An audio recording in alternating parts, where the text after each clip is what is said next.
Hola, soy Blas de Lezo y Olavarrieta, nacido en 1689, en Guipúzcoa, España. Mi familia formaba parte de la pequeña nobleza guipuzcoana y siempre estuvo vinculada con el mundo del mar. A los 13 años ingresé como guardia marina en la Armada francesa, pues las marinas de guerra española y francesa se habían unido tras la llegada del Borbón Felipe V al trono de España. Mi primera acción de guerra fue la batalla naval de Vélez Málaga, en 1704, donde una bala de cañón me arrancó la pierna izquierda por debajo de la rodilla. Por mi labor en el desarrollo de la contienda, el monarca francés, Luis XIV, me ascendió a alférez de bajel de alto bordo y Felipe V me concedió una merced de hábito, que era el primer paso necesario para ingresar como caballero o religioso, en una orden militar castellana. Durante años destaqué combatiendo barcos ingleses que nos superaban en número.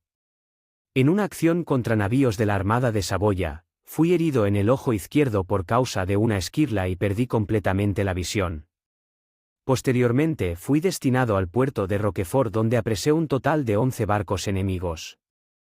En 1707 fui ascendido a teniente de bajel de guardacosta y en 1710 a capitán de fragata. Año en el que combatí y apresé al navío inglés Stanhope, de mayor tamaño y potencia de fuego, victoria que me otorgaría gran fama. En 1712 la Armada española se independizó de la francesa y pasé a servir en la escuadra de Andrés de Pez, cuyos informes favorables serían determinantes para mi ascenso ese mismo año, a capitán de navío. En 1714, durante la Guerra de Sucesión Española, una bala de mosquete me atravesó la axila y me dejó inutilizado el brazo derecho. Con apenas 26 años, era cojo, tuerto y manco, hecho por el que mis marineros se referirían a mí como ancamats, pata de palo en vasco. En 1716 fui asignado a la escolta de la flota de los galeones que partió a tierras americanas. De regreso, fui destinado a Cádiz, donde, en 1720, sería nombrado capitán del flamante buque Nuestra Señora del Pilar, también llamado León Franco o Lanfranco. Integrado en una escuadra hispano-francesa, mandada por Bartolomé de Urdinzu, partí hacia Perú con la misión de erradicar los ataques de corsarios y piratas. Pasaríamos los siguientes 3 años en misiones de patrulla y escolta, enfrentando las durísimas condiciones de navegación en un océano paradójicamente llamado Pacífico, lo que produjo que tanto los barcos como la tripulación quedasen en pésimo estado, hasta el punto de que Urdinzu pidió su relevo por enfermedad y fui nombrado general de la Armada y jefe de la Escuadra del Mar del Sur, en 1723. Como jefe de la Escuadra del Mar del Sur, me ocupé de reorganizar y modernizar la escuadra, y a principios de 1725, capturamos al corsario holandés, Vlissingen, poniendo en fuga a otros 4 barcos enemigos. Nuestro recibimiento en Callao fue apoteósico y nuestra gesta corrió de puerto en puerto. Ese mismo año contraje matrimonio con la hermosa limeña Josefa Pacheco de Bustos, hija de un comerciante local. Pese a la victoria contra los holandeses, y otra más contra 6 barcos ingleses, el nuevo virrey, José de Armendáriz, marqués de Castelfuerte, insistió en desmantelar parte de la escuadra, hecho que me generaría gran malestar. Esta tensión, sumada a los largos años de campaña y navegación, me llevaron a solicitar una licencia de servicio, pero en lugar de ello me ordenaron trasladarme a Cádiz, donde desembarqué en 1730. Fui nombrado jefe de la escuadra del Mediterráneo y más tarde me enviaron a Génova para reclamar 2 millones de pesos que la Real Hacienda tenía depositados en los bancos de la ciudad, y que los genoveses no querían devolver.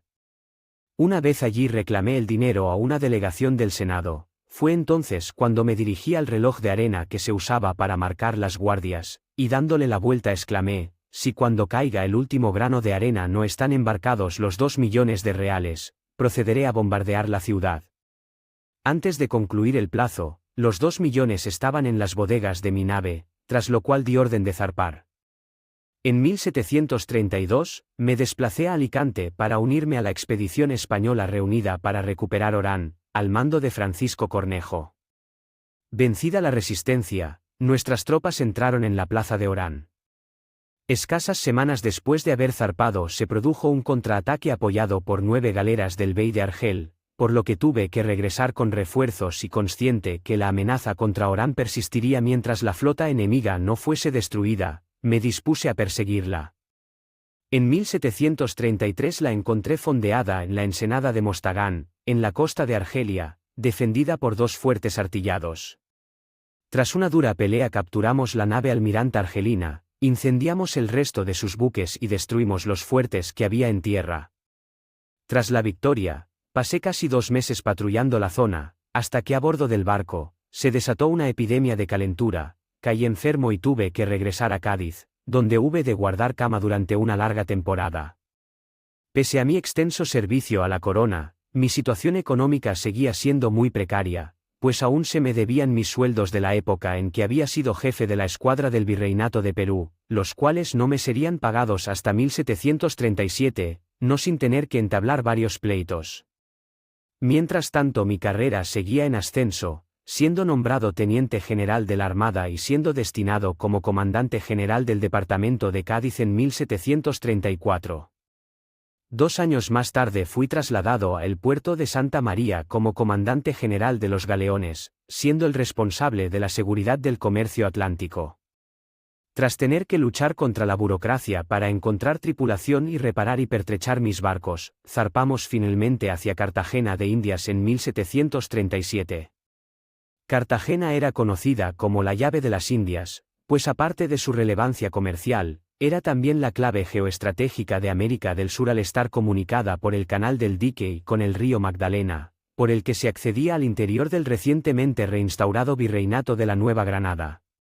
En marzo de 1737 llegué al mando de una escuadra compuesta por 2 buques de guerra que daban escolta a 8 mercantes y 2 navíos de registro. Mis barcos pasaron a reforzar el contingente naval encargado de la defensa de la ciudad, algunos se encontraban allí y otros se irían incorporando durante mi estancia. En cuanto a las tropas, teóricamente dispondría de unos 6.000 hombres, pero tal número había sido seriamente mermado a causa de las enfermedades, viéndose reducidas a tan solo 1.800 soldados regulares, 150 marinos armados y 500 milicianos. Por lo que respecta a pertrechos y avituallamientos, la situación era desesperada, por lo que me vi forzado a obtenerlos sin respetar los trámites burocráticos establecidos, hecho que me generaría la enemistad de no pocos funcionarios de la corona. En lo que se refiere a la moral, esta no podía estar en cotas más bajas y el estado de los fuertes, castillos y murallas era muy precario. Participé personalmente en los trabajos de reconstrucción de las defensas de la ciudad, que pese a no ser una tarea propia de un general, la situación así lo requería. En 1740 llegó a Cartagena de Indias el nuevo virrey de la Nueva Granada, Sebastián de Eslava. Le informé de las recientes acciones inglesas, del estado de la Armada y de las disposiciones que se habían tomado hasta ese momento. Respecto a la inminencia del ataque inglés, el virrey consideraba que era solo un rumor al que no había que dar demasiado crédito, ya que los ingleses en caso de atacar se decidirían por La Habana. El Tratado de Utrecht fijaba toda una serie de estipulaciones favorables a los ingleses, quienes, por si éstas no fueran suficientes, se habían dedicado a abusar de ellas. La conocida como Guerra de la Oreja de Jenkins debe su curioso nombre al apresamiento por parte de un buque español del barco contrabandista Rebeca, a cuyo capitán, Robert Jenkins, le fue cortada una oreja como castigo. Sin embargo, el verdadero factor desencadenante fue la situación política interna que se vivía en la Inglaterra de Jorge II. El gobierno de Robert Walpole fue empujado a declararnos la guerra por la presión de la opinión pública, azuzada por la oposición Tory y por la Compañía del Mar del Sur. Esta sociedad se había apropiado del monopolio del asiento de negros y al acercarse el final de la concesión hizo todo lo posible para provocar un conflicto con el que esperaba proseguir con la trata de esclavos africanos. El objetivo general de la guerra contra España era romper el comercio atlántico, para lo que se diseñó una tenaza que ahogaría la economía española. La primera parte de esta pinza sería una flota al mando del almirante George Anson que estrangularía el tráfico comercial en el Océano Pacífico, y la segunda, otra escuadra a cuyo frente se pondría el vicealmirante Edward Vernon con la misión no solo de atacar las posesiones españolas en el Mar Caribe, sino también de estudiar la posibilidad de fundar un establecimiento terrestre permanente bien defendido. Vernon llegó a Jamaica en octubre de 1739, pero sus 9 barcos no eran más que una parte de las fuerzas que debían reunirse para afrontar su misión. El primer acto de la ofensiva inglesa fue el intento de tomar el fuerte de La Guaira, que fue frustrado por la determinada oposición de los buques allí fondeados. Ante esta inesperada resistencia española, Vernon decidió dirigirse a Portobelo para cumplir su promesa realizada en su discurso ante la Cámara de los Comunes, de tomarlo con solo 6 barcos, hecho que consiguió realizar en noviembre de 1739. Vernon aprovechó la espera de los refuerzos que le había prometido su gobierno para atacar y tomar el fuerte de Chagre y efectuar una serie de reconocimientos y bombardeos contra Cartagena de Indias. Finalmente, en julio de 1740 zarpó de Inglaterra una flota al mando del almirante Chelouneiro Ugel, a la que se le añadirían un poco más tarde los transportes en los que iban 9.000 soldados ingleses y milicias reclutadas en las colonias inglesas de América del Norte. Con todos estos refuerzos, Vernon contaba con una poderosa flota: 8 navíos de 3 puentes, 28 navíos de línea, 12 fragatas, 130 naves de transporte y 2 bombardas, con una tripulación de unos 15.000 hombres. En tierra podía desplegar 9.000 soldados equipados con potente artillería de asedio, 4.000 milicianos del contingente norteamericano y 2.000 negros macheteros procedentes de las plantaciones de caña de azúcar de Jamaica. Un total de más de 170 barcos y 31.000 hombres. Nosotros también esperábamos socorros. Parte de estos llegaron en octubre de 1740 al arribar la escuadra de Rodrigo Torres, pero como el virrey insistía en que el ataque se dirigiría contra La Habana, la despachó hacia Cuba. Por su parte, los franceses enviaron 12 navíos al mando del marqués de Antán, pero estos nunca llegarían a Cartagena, prefiriendo fondear en las Antillas francesas. La batalla por Cartagena de Indias comenzó el 15 de marzo de 1741. El acceso por mar quedaba cerrado por la ensenada de Boca Chica, cuya custodia estaba encomendada al fuerte de San Luis, al mando del coronel Carlos de Snow. Tanto Eslava como yo éramos conscientes de su importancia, por lo que dimos instrucciones a la guarnición de resistir a toda costa. Desde el mar, San Luis de Boca Chica, sus baterías y fuertes complementarios eran casi inexpugnables, pero desde tierra la cosa era bien distinta, por lo que Vernon dio la orden de atacarlo desde el interior. Los ingleses iniciaron el desembarco de tropas, artillería de asedio y negros macheteros. Iniciaron la construcción de una gran batería, pero cometieron el error de emplazarla a la vista de nuestros defensores, con lo que gracias al fuego desde el fuerte les obligamos a reubicarla, perdiendo un tiempo precioso. De hecho, en la estrategia de la defensa de Cartagena de Indias, uno de nuestros principales objetivos era el retrasar el avance enemigo, pues no hay que olvidar que el grueso de la fuerza de Vernon había llegado casi directamente desde Inglaterra y no había tenido tiempo de aclimatarse. El 2 de abril la gran batería abrió fuego y 2 días más tarde, mientras realizábamos un consejo de guerra a bordo del navío Galicia, una bala de cañón inglés destrozó la mesa en la que el virrey y yo nos encontrábamos. Eslava fue levemente herido, pero las astillas causaron múltiples lesiones en mi mano y muslos sanos. Pese a ello, permanecí a bordo dirigiendo personalmente la defensa de San Luis.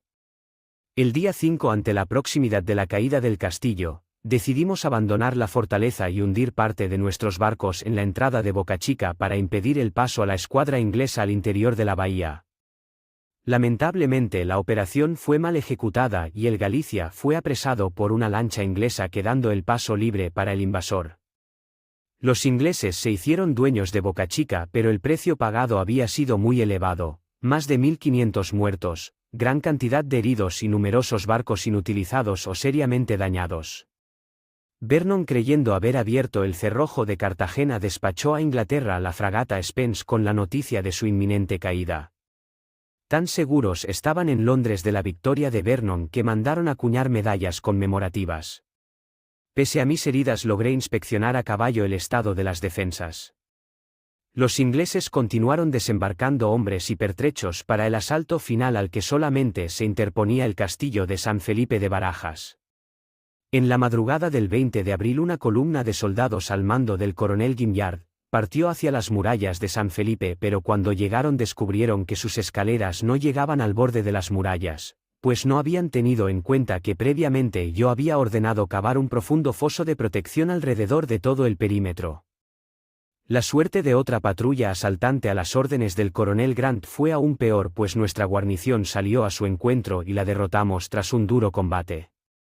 Tras el estrepitoso fracaso por parte de las fuerzas inglesas, propuse a Eslava una salida para perseguir al enemigo, pero el virrey, temeroso de una emboscada, se negó. A las bajas sufridas en el asalto a San Felipe había que sumar los miles de muertos causados por las enfermedades tropicales y los cientos de enfermos que atestaban los hospitales ingleses de campaña. En el último consejo de guerra inglés estallaron reproches entre marinos y tropas de tierra. Tras una acalorada sesión, solo pudieron ponerse de acuerdo en que la oportunidad de tomar Cartagena de Indias se había perdido.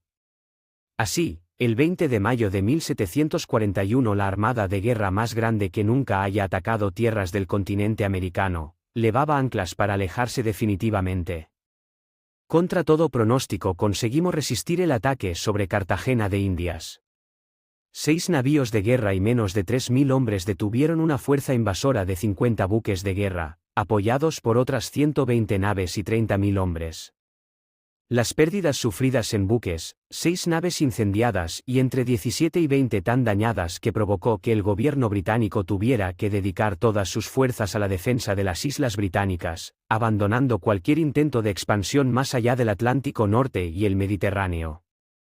Nunca más los ingleses se atreverían a montar una expedición a gran escala contra nuestros territorios en América.